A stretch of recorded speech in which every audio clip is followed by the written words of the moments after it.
This is the reason why evolution of mankind has always proceeded with ups and downs, because at a certain stage of progress, the intellect, whether they were the rulers or they were the philosophers or they were the scientists, forgot certain essential laws of evolution and led humanity in a direction which was contrary to it.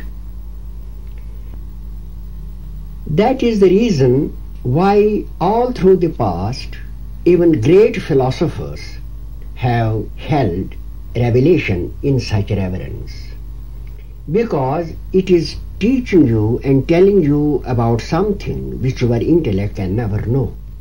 For instance, to give a concrete example, I feel and I also know by certain newly developed mental perceptions that mankind has taken a leap in evolution during the last 50 years, and that the brain of hundreds of thousands human beings is in a condition where only a little discipline can lead it to cosmic consciousness.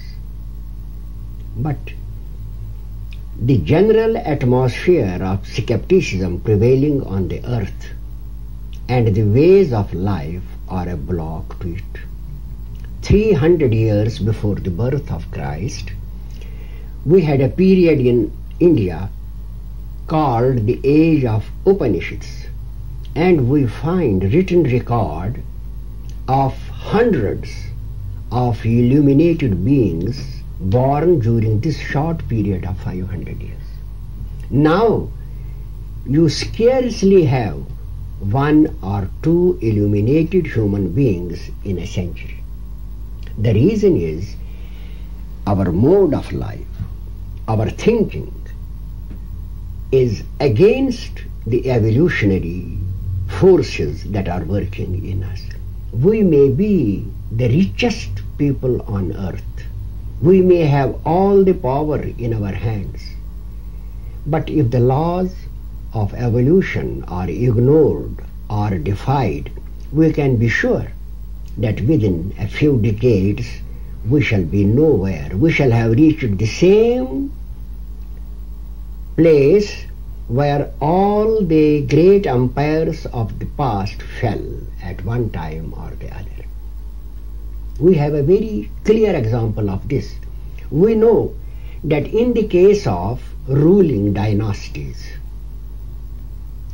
in the world, whether they ruled in Europe or in Asia or in Africa or in any other place, we find that after 4 or 5 generations of power and wealth, the seed deteriorated, and we had then perverts, sadists, people who resorted to incest, people who murdered people, people who were bloodthirsty, who were degenerate, and who had all the evil tendencies that one can imagine, and the empires which their forefathers had created with the strength of their arms all vanished from their hands.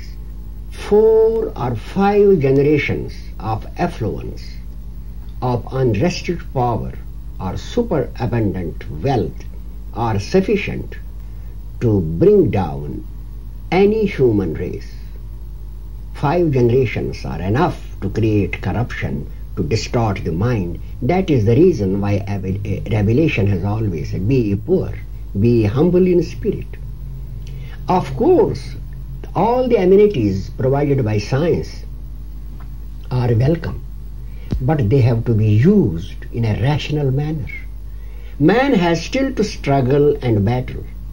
The reason is that he has to grow into an extraordinary being, and he cannot grow if his arms and legs are atrophied, if his muscles grow slack. But you cannot expect anything else.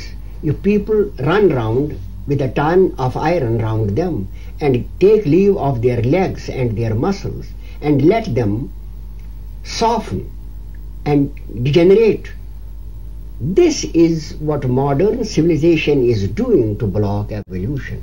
The aim of nature is that man should be strong and wary and have all the noble virtues and qualities, and also he should not overindulge himself either with wealth or with food or with clothes or with sex, but should live a normal, moderate life. This is the teaching of all the prophets from one end to the other.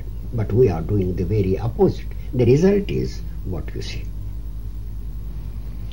I am emphasizing a research on Kundalini because when this research is done, the scientists will know what behavior and way of life of the individual in whom the power is awakened will conduce to the full bloom of his mind. They will experiment with it, that he needs this diet, he needs this sort of a life, and they will find that once the Kundalini is awakened, a simple, natural life in peaceful surroundings is the most suited for the evolutionary impulse. And we are doing the very opposite.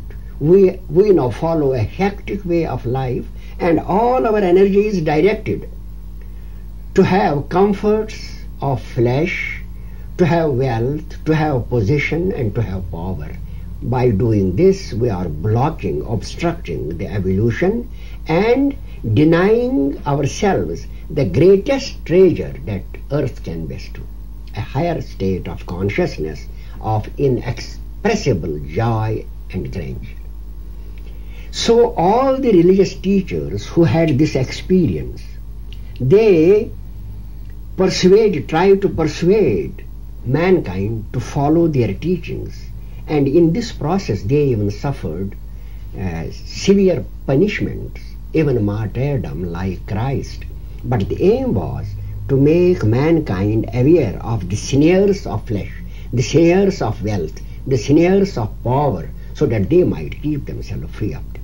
And what we are doing, the life we are leading everywhere in the world almost, not only in the West, is in direct opposition to the scriptural teaching, with the result that the evolutionary energy is blocked in its expression. And what happens now? When the evolutionary force is blocked, the evolution of the brain continues. It does not stop because it is an irresistible impulse, but this evolution is distorted. The intellect then fails to grasp the position correctly. What the world is suffering from at this moment is a distorted intellect. And the proof before you is this, that 6 nations of the earth have enough destructive material to destroy the whole of mankind 1,000 times over. No sane form of life would act in this way. What our elders, our rulers, our priests, our scientists fail to know is that what they are doing is the result of a distorted mind. That because of their turning their back towards revelation and religion, they have created a situation which is fatal for the life and progress of mankind. They don't know it, they don't realize it, because the intellect itself is distorted, and distortion of intellect can occur only when we do not follow the demands of evolution.